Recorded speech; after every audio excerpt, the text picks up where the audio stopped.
മക്കളെല്ലാവരും ഭക്ഷണം കഴിച്ചോ? ഞാൻ നല്ല ഭക്ഷണം കഴിക്കാൻ പോയി. അതൊക്കെ സുഖമാണോ? ഇവിടെ മഴയൊക്കെ പെയ്തോ? ഇവിടെ ഭയങ്കര മഴയായിരുന്നു കേട്ടോ ഇന്നലെ. അപ്പോൾ ചൂട് കൂടത്തേ ഉള്ളൂ മഴയൊക്കെ പെയ്താലേ, പറയത്തില്ല. അപ്പോഴേ എല്ലാവരും ചോറ് കഴിച്ച് കാണുമെന്ന് വിശ്വസിച്ച് കഴിക്കാത്തവരൊക്കെ ആയിട്ട് ഓടുക മക്കളെ. കറി ഇന്ന് സാമ്പാറാണ് കേട്ടോ. ചോറ് കഴിക്കാൻ ഉണ്ടാക്കിയ സാമ്പാറായിരുന്നു. കുറച്ച് ചോറും കുറച്ച് സാമ്പാറും വെജിറ്റബിൾ എല്ലാം കൂടെ.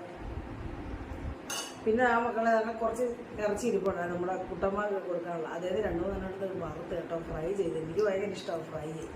ഇതാ കണ്ടില്ലേ, മസാലയൊക്കെ ഇളകി പോകാത്ത രീതിയിൽ വറുത്താണ്. 2 ഞാനിത് അവരൊക്കെ എടുത്തു കേട്ടോ. അപ്പോൾ പിന്നെ തൈരാണ് മക്കളെ. ഇത് ഇച്ചിരി തൈര് ഒടിഞ്ഞെടുക്കുവാണ് ഞാൻ. പിന്നെ തോരൻ എല്ലാവരും കൂട്ടേണ്ട ബാക്കി. ആർക്കും തോരനൊന്നും വേണ്ടാലും വെജിറ്റബിളൊക്കെ നമ്മൾ കൂടുതൽ കഴിക്കണം.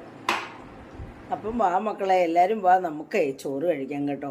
നമ്മൾ ഈ മാംസാഹാരമൊക്കെ കഴിക്കുമ്പോൾ നമ്മൾ കൂടുതൽ വെജിറ്റബിളും കൂടെ അതിനകത്ത് ഉൾപ്പെടുത്തണം കേട്ടോ. എന്നാലേ നമ്മുടെ ആരോഗ്യത്തിനൊന്നും ക്ഷതം വരാതിരിക്കുകയുള്ളൂ കേട്ടോ. അപ്പം ശരി മക്കളെ, ഞാൻ